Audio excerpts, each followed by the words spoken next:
Alright, today we are going to take apart the Galaxy S4 Mini, which is the cute little brother or sister to the Galaxy S4, made by Samsung.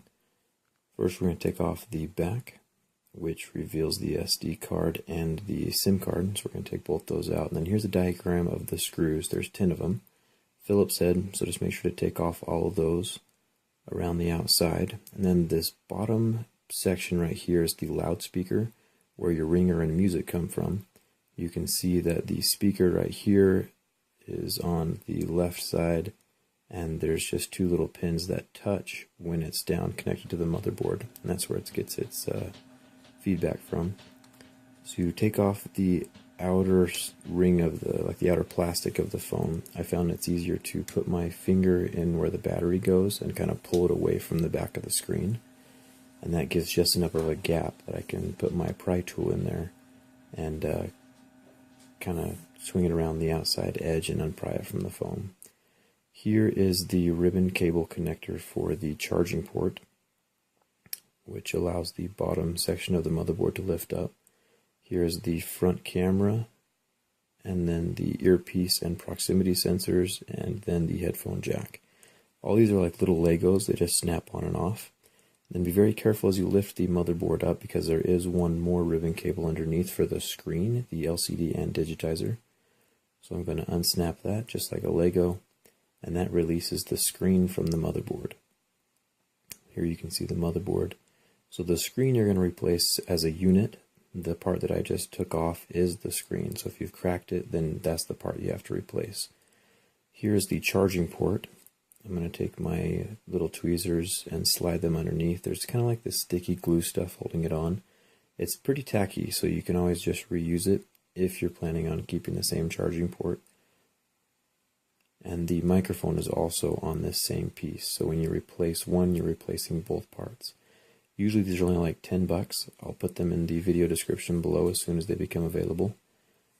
I get all my parts from Amazon usually. Then as you're putting it in, make sure it lines up with the grooves and the little pin there at the bottom. It's pretty exact placement. To remove the headphone jack, pretty simple, just pop your little tweezers in and the whole thing pops in and out.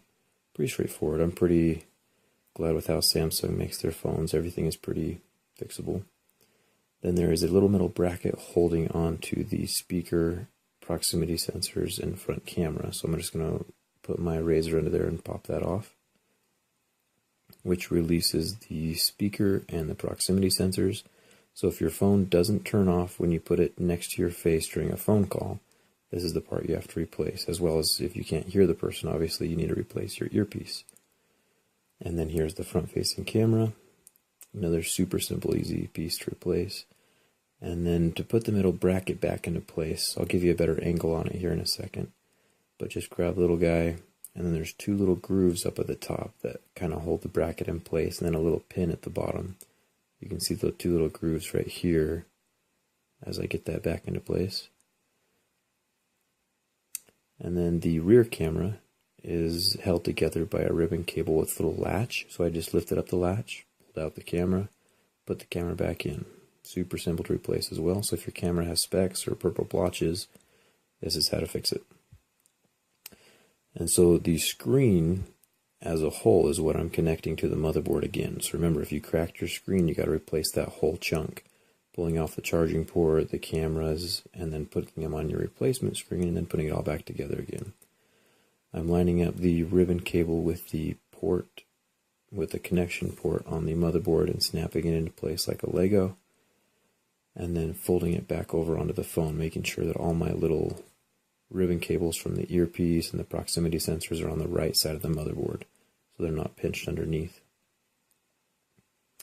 Setting that down, and then you have to make sure it lines up at the top so it sits flat down with your phone. You shouldn't feel it bow underneath your fingers when you press down on it.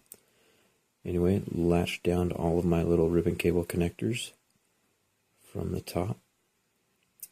Remember, there's the headphone jack, the speaker, and the camera. Then here's the charging port connector down here at the bottom, latching that into place as well.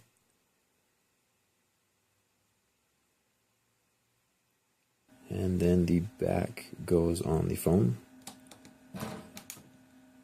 I'm a big fan of how Samsung's done these backs recently. It's the same with the S4, the Note 3, and the Mega, some of their newer phones. Once the phone's been opened, you really can't tell. It snaps back pretty flush with the front screen again, as you can see. And then I'm popping in the back speaker as well. Just kind of leveraging that into place with my pry tool. And there's a screw diagram again. Popping the battery back into place. And if you have any questions, make sure to leave them in the comments. I respond fairly regularly. Don't forget to like if this video helped you, and don't forget to subscribe. It does mean a lot to me. If you have any questions, make sure to leave the comments, or you can hit me up on Facebook, Twitter, or Google+. I hope to see you around. Thanks for watching.